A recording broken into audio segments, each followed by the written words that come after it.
Tala Fou i le nei fo I vaenga o Tala Fou mai le si ufonga o le laumua I Wellington. O le tala mua o le so e whai ai le whaatu e senga alo ia ale malo o New Zealand I tangata umana whaina I ni Sāmoa mātanga I le taimi a o I lalo le tausinga le malo whaapea I manisi o e kālesia I aso ua mawai. O le lipa le mia ia Christopher Luxon o le a whaia le nei whaatu e senga I le tono o le mauta o le parlemene I Wellington. Mai o lo wala awina ai le to tele o tangata ua mauti noa sa whea ngai mai ia I tu ainga o Sāwanga I aso a o tausia mawa aia I lātou e le malo whaapea manisi o e kālesia a o la iti. O le lipoti alo ia mai le komisi sa whea ngai ma le suenga o le nei mata upu le Royal Commission of Inquiry into Historical Abuse in State and Faith-Based Care. Na tau au inatu I le kovan sili I le masina o Iulai. Mai ana whaalia mai le li palemia I Luxon o se mea tāla whea ngai o na ioe le malo I le mau whaale tonu sa whea ngai ma nei tangata I le taimi a o tausia ma waaia I lātou e le malo ai mai se ai nisio e kālesia I aso ua tua nai. Ta ua ai Luxon o le mea le tau no manino I aile tunu o se vaenga mata ngāle nei ma le whaalumaina o le tala whaasolopito o New Zealand. O whaamoe moe o le asolulu antae ao le amwhaiai o na whalawa I tele I tua le nei ripoti o le komisi pe a uma o na tau au inatu I le parlemene I le so. E lua se lau 5 miliona tala le tau o le a whaatele ai ia le no whanga e whaalele ai ma tausia afi a toa matino waalele I le ai o kalai estete. O le no whanga le nei le Christchurch Engine Centre e whaafoi na whaatasi le kompania le Air New Zealand ma le kompani Amerika e ingo o le Pratt and Whitney. O le ripalemia ia Christopher Luxon ma le teitei fono o le komiti whaafoi o le Air New Zealand o Dame Therese Walsh ma le pelestene o le kompani a le Pratt and Whitney mai Amerika o Shane Eddy na o lātou suatia le ele I le vaenga o le afausia ai I le nei ngā luenga tele. Whaalia mai le teitei fono o le Air New Zealand o le whaatele ina o le nei no fuanga o le ama whaiai o na whaatino o le whaalelei o afi te tele o waalele ma whaiai o na whaatino I New Zealand ei le tele o isi ngā luenga tau waalele o lo ave I atunu I whaafo e whaiai.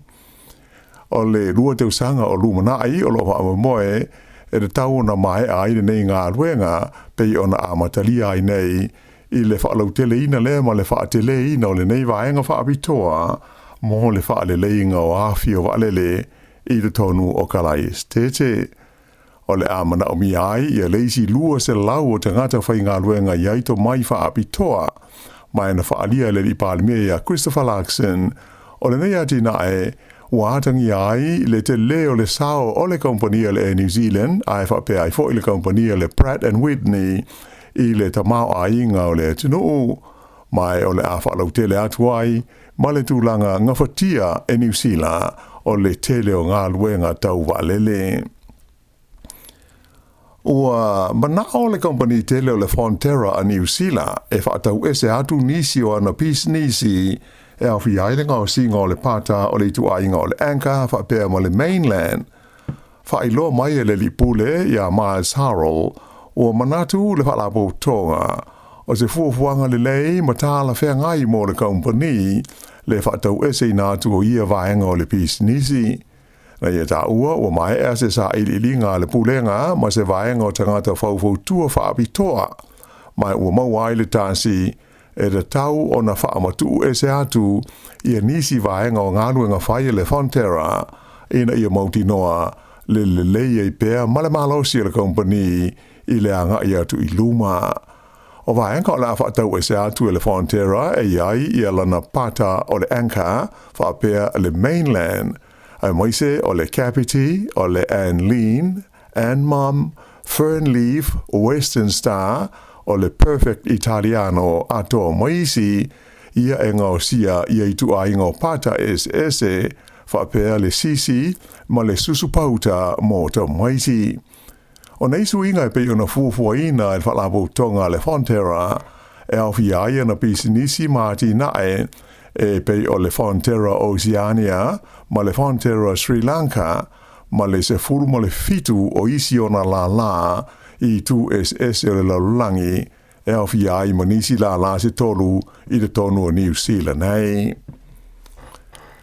O le o whailo mai le whainga malo so whaatasi le tangata ua filifilia e whai mo na sui whaalongolongo i le tonu o le pulenga o le laumua i Wellingtone. O ia ua filifilia mo le tulanga o le li e swafa ia Lindsay Mackenzie e amata ilona to whinga fau i le aso lulu a tae ao mai e whaawawa i pese e o le aso tolus fultasi o Julai i le tausanga a sau. O Mackenzie, na veo mua ma CEO o le pulenga o le tūmalo Tasman, ai whapea ai fo ima le pulenga o le Ayo Gisborne, mai o stasi e te lelo na silfia, i mea tau i pulenga whaai tūmalo. I le whaailoina mai o lea to whinga na ta uai e le Minster mo pulenga whaai tūmalo o Simeon Brown. O le nganga utu le nei fufuanga, ina ia iai se sui o le malo i tonu o whonotanga a le pulenga Wellingtone e li poti atu i a te ia e tu sai o whaai unga whai ai maise i le tūtautupe ma le whaatino ina o ngā ruenga a le council. Na ia ta ua e whapea e tele ni whaafi tau li tautupe o a whaai na i le whaatino ina o au onanga a le pulenga o le ai ma le laumua i Wellingtone. Ua o mao na whaero mai e le tamaita i purenu o le laumua i a tori whanau o le angarulu e whaatasi i a le latu o whono ma le malo e awa latu i le latu sui whaalongolongo e pei ona tō fia nei. Nā poloka i a le awala tele numela ono i le Van Nelson ma Marlborough i le wauli o le songofuā nafi ona o se solo ele i le maunga o le Whangamoa Hill o le mea tonu na fia i le solo ele le nei e le wā o le Rye Valley ma le Hira ma e sa ngadulu e le o whainga luenga le waka kotahi le fia na fi e tau kilia le vaenga le awala na lilo fia i le solo ele ina ia mawhai o na sao ai ta vale a o whaia ia ngā luenga sa whautua ina mai te ngata malanga i le Van Nelson ma Marlborough ina ia whao ngā i awala alo peitai e iai nisi pitanu e mauti noa e le sao iai ta amale se ia vanga nā ua tue te tala ia le vaenga lea o lopo loka nei o lea la tele. E valu e ono o tesi ma le valu ia le malosi o se mafui e na lui na ile motu o kiupa an i la soana nafi ma e sa whape fo i o na whaalongo ina i le o ngā tonu o Florida i Amerika. E sili atu le lima se lau maila le mamao i le tu i mātu. Whailo mai e le vaengo suenga tau mafui e Amerika, le US Geological Survey, e lua ni mafui e te tele na o ngā te tonu i ngā taifale o Cuba. O le mafui e mua e lima tesi iwa le malosi, ai o lona lua mafui e ono tesi ma le valu le ana wha mau i nai, na lulu po le tu la muli ane ai.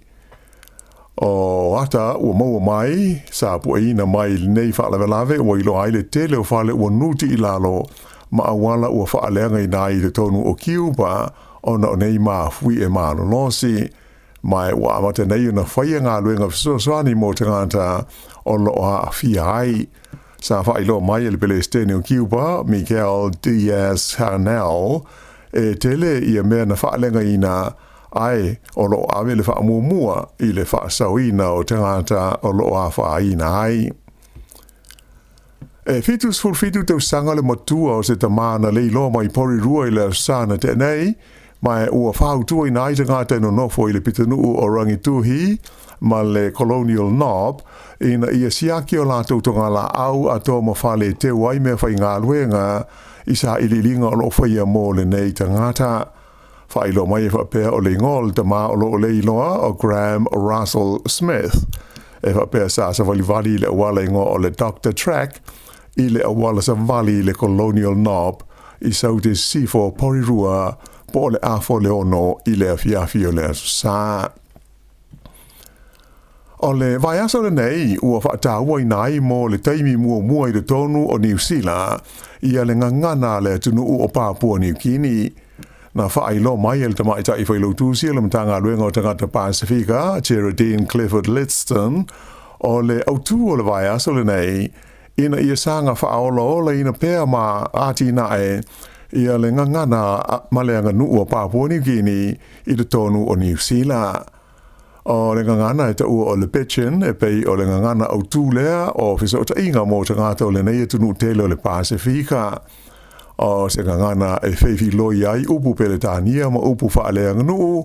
ai o le tele o le nei e tunu tele ia isi an ngangana e tau tala ai o na tangata i vaenga SS o le tunu o le teimi nei e tusa ma le afe se lau tolus fulmaltasi le awha inga o tangata Papua New Guinea ua nofo mau nei ma whaamautu i le tonu o Aotearoa. O le so ua whaavailoto ai fua ale malo o New Zealand e whaaloalo ai i le whalelo singa o le lii e swafa ia Sir Robert Gillies. O Sir Robert Gillies o le fita muli lea na te toe mai o le vaenga aua Maori le Maori Battalion B Company lea sa tau i le tau tele lona lua o le lalolangi mai na maliu o ia i le sofito o Novema i le ivas furuiva tausanga o lona soifua. O na toe sauninga malona whalelo singa e whaia i le so i le ai o Rotorua. Na whaataro sanga inai e le means tau ata maanga nuu o Paul Goldsmith ina ia sisi whaavailoto fua ale malo New Zealand mo Sir Robert ma whaapefo i ona mana tuai ma le tau tua le sidi atu i le tonu afe 5 se lau o isi fita Maori sa tau i le vaenga luas fulvaru o le fita Maori i le taimi o le taua lona lua le lalolangi. I ta alonga, i tanga Apollo Whaapolo Fesa o se umpini le li New Zealand o Stephen Alka i le tauwanga tele lena tauwa ai le ai o Phoenix i Arizona i Amerika i le whai ungo le vai aso. O rona whai longa tupe na mawai le tauwanga e tasi tesi ma le 7 miliona tala. Ai sa tūranga lua fo o ia le tauwanga whai umo le ipo le Charles Schwab Cup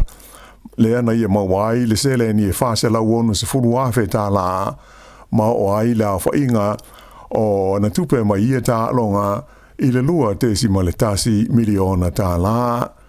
O le li alka o stasi leo tangata ta polo le leia New Zealand o loo iai le taimi nei. I la kopi o loo whale tonu le li o Sam Kane mo le talonga le olpeleki ma whalani le sa o lumana inei ona o se manua i le naulu mai le talonga ma aielani i le sa ua mawai.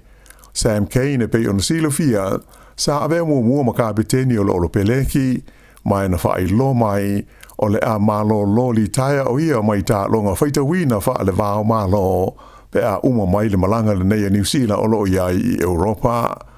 Whai lo mai fo ia le whaia o ngaulu ia Scott Robertson e mautinoa o le ata tau na malo lo si a totoa ia Bowden Barrett ma Cody Taylor mo le ta longa le ile ai o pale. O le loka ia Sam Darry na manua lo na turi vai to leninga ua toe fo i mai nei i New Zealand. O le iwa le tae au le SARS fito Novema le taimi o le ta longa le nei New Zealand ma falani i le Stade de France i le ai o Paris. E tu unga solo whanua o le so le tu unga tele o le ipu o New Zealand le New Zealand Trotting Cup i le malai tu i le Addington Raceway i kalai estete. Whaalia whapea o le manu mai Australia e ngō o Swayze e pei o le solo whanua lea o lo manatu lau whai tu unga. E te tau na toe mua e le tu unga le nei e tasi le miliona tā lalo na whaai longa tūpe mō le manu e mua ai. O le sa lea na whaato atau nu mai ai i New Zealand nei mai Australia i a Swayze e tā pena ai mō le tu unga i le awha o le lima i le fia nā nei. Ia o le whaai unga le nā o le nei vaenga o Tala Fou.